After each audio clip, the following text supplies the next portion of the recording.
Hello guys, तो कैसे हैं आप लोग। तो जैसा कि पिछली वीडियो में हमने सारा एचटीएमएल जितना होता है वो सारा हमने देख लिया था। ये सारी चीज़ें हमने देख सकते हो, एचटीएमएल में जितनी चीज़ें होती हैं वो सारी हमने पिछली वीडियो में देख ली थी। तो उसको थोड़ा सा ऊपर कर देता हूँ। तो ये सारी चीज़ें हमने पिछली वीडियोस में देख ली थी। अब जहाँ से कुछ ये लास्ट वीडियो है एचटीएमएल का, उसके बाद हम सीएसएस स्टार्ट करें। थोड़ी सी ये सीएसएस इस्तेमाल हुई है, तो ये मैंने जो है एक ट्यूटोरियल रिकॉर्ड कर रखा है इसका सीएसएस का। और अभी मैं सीएसएस स्टार्ट करने वाला था, लेकिन मुझे याद है कि मुझे कुछ चीज़ें हैं जो एचटीएमएल में रहती हैं, तो इसलिए मैंने ये चीज़ें यहाँ से, तो इसलिए मैं सभी चीज़ों को अभी रहने देता हूँ और एक चीज़ देखता हूँ। जैसे कि हमारे पास कुछ टैग्स होती हैं, जैसे कि डिव टैग। तो अब इस डिव टैग के बारे में हमने नहीं देखा था। ये डिव है, इसके अंदर मैं जैसे मैं कुछ भी लिख दूँ तो यहाँ से डिव है। अब यहाँ से ये क्या करेगा मैं आपको दिखा दूँ, तो ये देख सकते हो यहाँ से डिव लिखा हुआ आ गया, कोई मसला भी नहीं। तो ये क्या है, डिव एक बॉक्स की तरह है, ये एक रैपर है। तो आप एक कॉन्टैक्ट बनाते हो ना, जैसे कि आप एक सेक्शन बनाते हो, जैसे कि यहाँ से ये लिस्ट का है तो इसको अलग डिव में रख दोगे, ये पैराग्राफ को अलग उसमें, तो ये सब सेक्शन में ठीक हो गया। ये क्या होता है, ये होता है यहाँ पर जो है सेक्शन में डिवाइड करने के लिए। अलग अलग वेबसाइट में सेक्शन होते हैं, जैसे कि ऊपर हेडर होता है, जैसे कि मैं आपको अभी दिखा भी देता हूँ। इसको भी इधर से हटाता हूँ और यहाँ से मैं बिल्कुल टॉप में आ जाता हूँ और यहाँ से मैं एक डिव टैग ले लेता हूँ। तो इसके अंदर अभी मैं यहाँ से कुछ भी ऐसे लोगो लिख देता हूँ। तो अभी आपको यहाँ से कुछ खास नहीं लग रहा होगा, लेकिन मैं ये जो डिव है इसको मैं यहाँ से CSS, अभी CSS के बारे में आपने कुछ भी वो नहीं करना, क्योंकि ये हम बाद में देख लेंगे।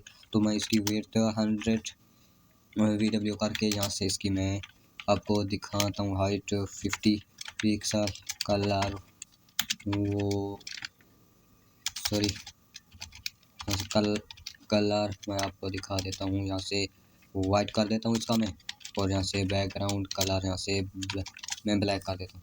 तो अभी मैं आपको दिखाता हूँ। तो यहाँ से देख सकते हो ये एक बॉक्स है। अब इधर उधर से ये पैडिंग आ रही है, तो ये CSS का काम है। जब हम CSS जब सीखेंगे तो देखेंगे। जैसे ये एक बॉक्स है जहाँ पे सिर्फ लोगो यहाँ पर लिखा हुआ है, लेकिन ये पूरे उसमें आ रहा है। और ये एक क्या है, बॉक्स है। इस तरीके से हम हेडर बनाते हैं, तो इस तरीके से हेडर और फिर नीचे फूटर भी बनाते हैं, ये सारी चीज़ें। और कुछ और टैग्स होते हैं, जैसे कि ये डिव है। तो अब हम हेडर के लिए भी डिव लेंगे, और उसके बाद अगर फूटर बनाते फिर डिव लेंगे। डिव तो सभी जगह डिव होगा, तो समझ नहीं आएगा जब बड़ा कोड हो जाएगा कि ये डिव क्या कर रहा है। ये डिव हेडर के लिए है। तो हेडर क्या होता है, जैसे ये आपको दिख रहा है, जैसे इस तरीके से ऊपर वाला नैव बार होता है, फिर हीरो सेक्शन वेबसाइट में होते हैं। तो सारे डिव हम नहीं लगते थे। इस डिव की जगह वो भी बिल्कुल डिव की तरह ही काम करते हैं, लेकिन हम यहाँ से कुछ और टैग इस्तेमाल करते हैं। जैसे कि हमारे पास होता है हेडर, ये बिल्कुल डिव की तरह है, बस इसमें सिर्फ नाम चेंज करना है। क्या, सिर्फ नाम। बाकी ये डिव की तरह ये एक बॉक्स है।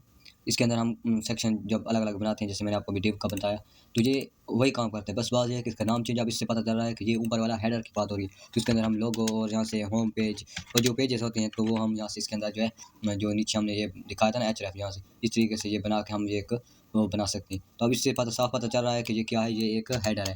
ठीक हो गया, यहाँ से ये एक हेडर है। अभी हमें यहाँ से अगर फुटर बनाना हो, तो उसके लिए हम डिव की बजाय यहाँ से फुटर इस्तेमाल करेंगे। ये भी डिव वाला ही काम करेगा, लेकिन ये फुटर, इससे नाम से भी पता चल रहा है कि ये एक फुटर है। तो ये चीज़ इसी तरीके से हमारे पास होता है एक सेक्शन का। तो ये सेक्शन को रिप्रेजेंट करता है कि ये एक वेबसाइट का एक सेक्शन है, यहाँ से जैसे कि एक हीरो सेक्शन हो जाता है। उसके बाद अगर पोस्ट का सेक्शन, फीचर का सेक्शन, तो ये सेक्शन से ये डिव भी इसकी जगह और इनकी जगह डिव लिख सकते हैं, काम हो जाएगा। सारी चीज़ें, स्टाइल वगैरह हर चीज़ सेम, बस नाम यहाँ से अब डिव होगा तो समझ नहीं आएगा ये डिव क्या कर रहा है, इस डिव का क्या काम, इसका क्या। तो आप जब नाम लिखेंगे तो ये साफ पता लग रहा है कि ये हेडर है, और यहाँ से ये हेडर ख़त्म हो रहा है, और यहाँ से ये एक सेक्शन है, ये फूटर है। इस तरीके से ए साइड होता है, और यहाँ से बहुत सारे होते हैं। तो वो आप जैसे जैसे करते जाओगे आपको समझ आ जाएगी। अब एक और चीज़ होती है इसके अंदर आईडी और क्लासेस। तो यहाँ से मैं आईडी दे देता हूँ, जैसे कि मैं यहाँ से आईडी, यहाँ से इसको कुछ भी दे देता हूँ, जैसा कि हेड दे देता हूँ, हेडर दे देता हूँ जी। और इस तरीके से यहाँ से क्लासें भी होती हैं, अगर क्लास हम देना चाहें तो इस तरीके से।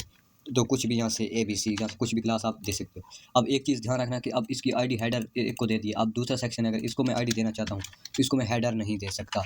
मतलब एक आईडी एक पेज में, एक फाइल में सिर्फ एक ही होगी। अब हेडर किसी और को नहीं दे सकता। अब इधर मैं कुछ और आईडी दे सकता हूँ, लेकिन यहाँ से मैं हेडर नहीं दे सकता। ठीक हो गया।